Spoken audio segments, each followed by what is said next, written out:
if you're a die-hard Browns fan and love breaking down the game like we do.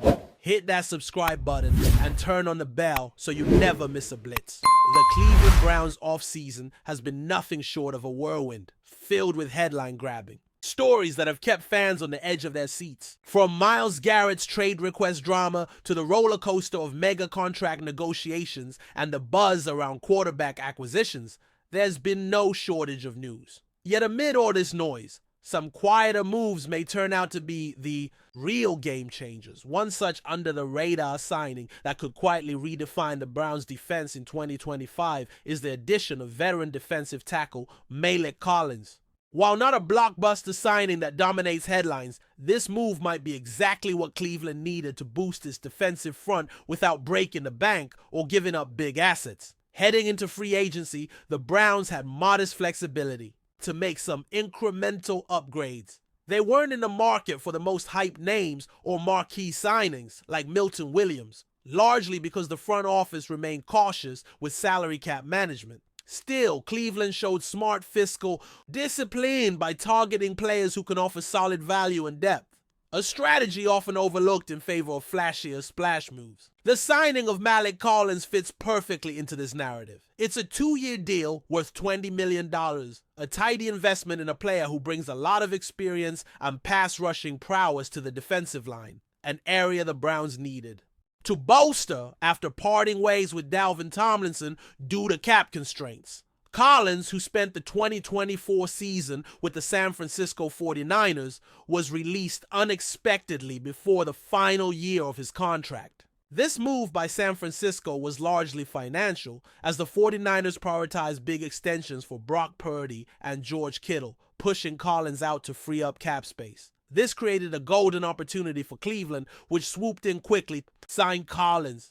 At 30 years old and entering his 10th NFL season, Collins brings a wealth of experience and a proven track record as an interior pass rusher. He's known in the league for his consistent pressure on quarterbacks from the inside, a skill the Browns can desperately use in their defensive scheme. Statistically, Collins has been impressive. Over the past 4 seasons, he has posted a PFF, pass rush grade, of 70 or better each year, which places him in the top quartile among interior linemen. In 2024, he ranked 7th in pass rush win rate for defensive tackles, underscoring his ability to beat offensive linemen consistently. These numbers tell a story of a player who, while maybe flying under the radar, can absolutely disrupt offenses and create pressure from the middle of the defensive line.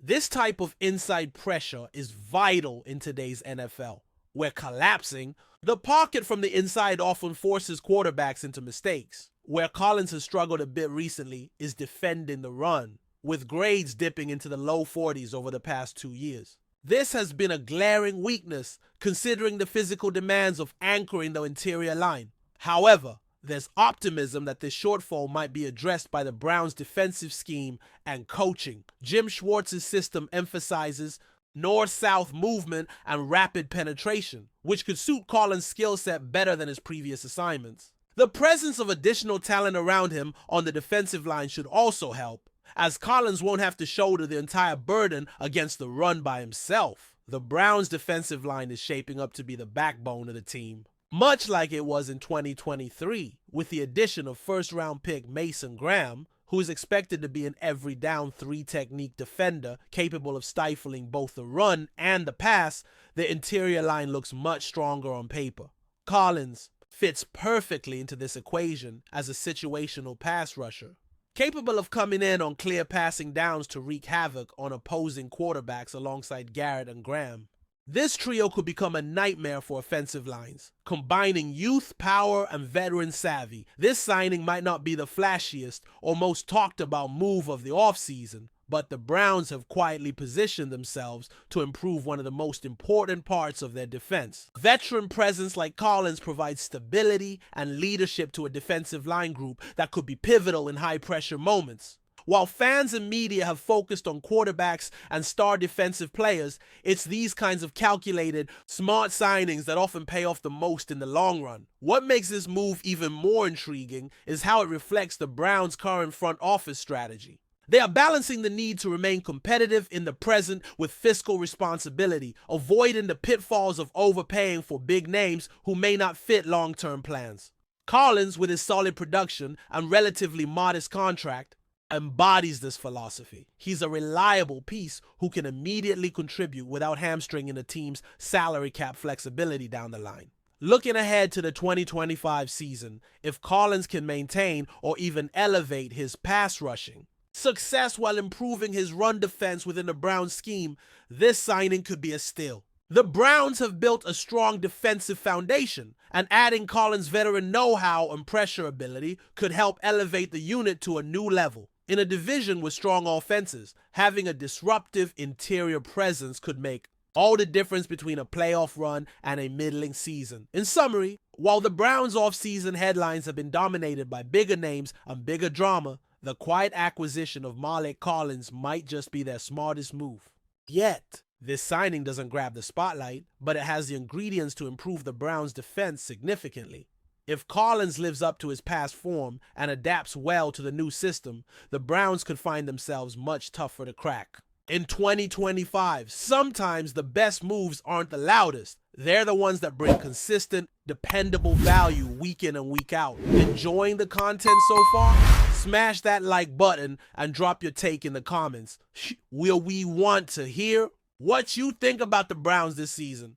Whispers are getting louder out of Cleveland, and they're not the kind of whispers you want to ignore. Behind the walls of the Browns facility in Berea, something big might be brewing. Something that could shake the core of this franchise to its very foundation. Sources close to the situation suggest that several key veterans on the Browns roster, yes, the ones you see making plays week in and week out, might be quietly aligning with one shared goal: to push quarterback Deshaun Watson out of the organization. Now, let's be clear, nothing official has been said. No statements, no leaks from the front office. But the body language, the sideline vibes, and some not-so-subtle locker room shifts are starting to raise eyebrows. What once looked like a team just trying to find its rhythm now appears to be on the verge of implosion, all centered around a man who was supposed to be the franchise savior. It's no secret that Watson's time in Cleveland has been rocky to say the least. After arriving with massive expectations and an even bigger contract, his play has been inconsistent,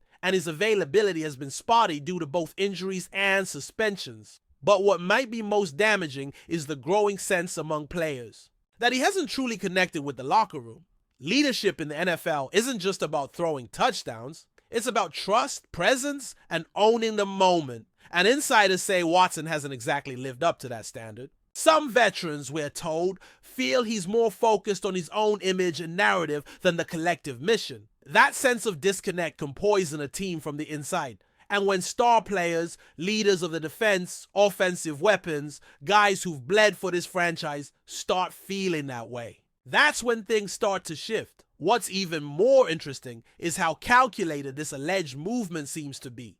We're not talking about random grumbling or one-off complaints. Multiple sources have hinted that some of the Browns' biggest names, players with Pro Bowl resumes and major influence in the locker room, are coordinating their message behind closed doors. They're not going public, at least not yet, but they're letting the right people know how they feel. From passive-aggressive interviews to social media likes and cryptic tweets, there's a subtle but clear campaign building. One source even went as far as to say they're done protecting him. That's the kind of language that tells you we've crossed from frustration into action. These players want the front office to make a move, and they're doing what they can to apply pressure without blowing up the entire building. At least not yet. Let's not forget Cleveland has a lot riding on this roster. The team is built to win now. The defense, under the leadership of stars like Myles Garrett, has been elite.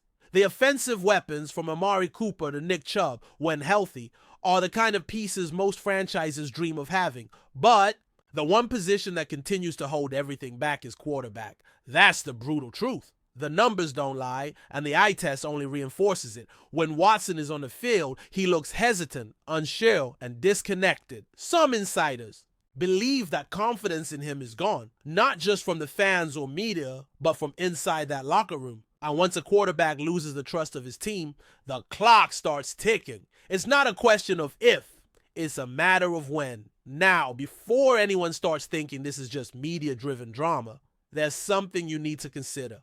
Players talk a lot. And in this era of social media and player empowerment, locker room unrest doesn't stay hidden for long. We've seen it in other franchises. Seattle, Green Bay, even Kansas City had its moments. When players want something to change, they have ways of making it known without ever saying a word.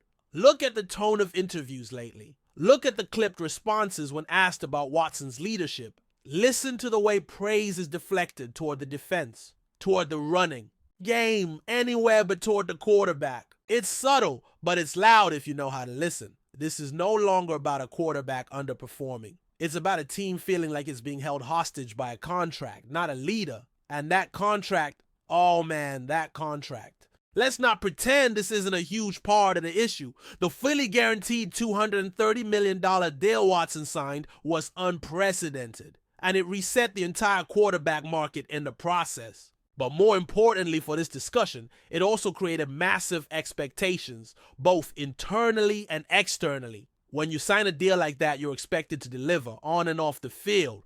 Watson hasn't, and the players know it. The guaranteed money makes it nearly impossible for the front office to cut ties cleanly, but don't think that's stopping the murmurs. Some believe the stars are forcing the issue now, trying to make things so uncomfortable that the front office has no choice but to explore drastic options. Trade him? Restructure? Bench him in favor of a game manager type that can at least keep the offense moving. Everything's on the table if the locker room revolt gets loud enough. There's also a growing sentiment that Watson simply doesn't fit the culture the Browns are trying to build. This is a team that's grinded its way back from decades of irrelevance with a blue-collar identity and a no-nonsense attitude. They want grit, humility, accountability, and some players reportedly feel that Watson walks into the building with a different mindset, more superstar than soldier. One source close to the team described it like this: "He's never really been one of us." That's a brutal indictment, especially in a sport where chemistry and unity can be the difference between playoff heartbreak and a Super Bowl run. If that's truly how the locker room feels, then we're talking about an unfixable disconnect. The kind that only ends one way: separation. Interestingly, this kind of internal power play isn't unheard of in the NFL. We've seen elite players push coaches out, quarterbacks benched, and entire regimes reshaped because the locker room demanded it. The key difference here is the guaranteed money and the optics surrounding Watson's acquisition. The Browns went all in, not just financially, but reputationally when they traded for him. To now pivot and potentially cut bait would be an admission of failure at the highest level. That's a tough pill for any owner or GM to swallow. But when the players, the ones who put their bodies on the line every week, start voicing their discontent, front offices eventually have to listen. Because if you lose the locker room, nothing else matters. So what happens next? That's the million-dollar question. Or in this case, the $230 million one. The Browns front office is in an impossible position. Do they ride it out, hoping Watson can recapture the form he showed in Houston? Or do they start looking for a way to quietly move on, even if it means eating a historic financial loss? And what role will these rumored internal pressures play? If the stars on this team are indeed pushing for change, can the franchise afford to ignore them? These aren't role players making noise. These are leaders, guys with clout, guys who are the heartbeat of the team. Their patience appears to be wearing thin. And if that's true, the Browns may be headed toward one of the most dramatic quarterback divorces in recent NFL history. One thing's for sure, this story isn't going away. As training camp approaches and the media spotlight intensifies, we'll likely see more signs. Maybe a sideline blow-up, maybe a no comment that speaks volumes. Or maybe, just maybe, we'll see the Browns do something nobody expects. Make a move. Because in this league, success is fragile. And when a team feels like it's one quarterback away, the pressure to act can become unbearable. So stay tuned, Browns fans, because this saga is just getting started. And if these rumors are true, Cleveland could be heading for an off-season earthquake that shakes the entire NFL. Thanks for riding with us on another Browns Blitz.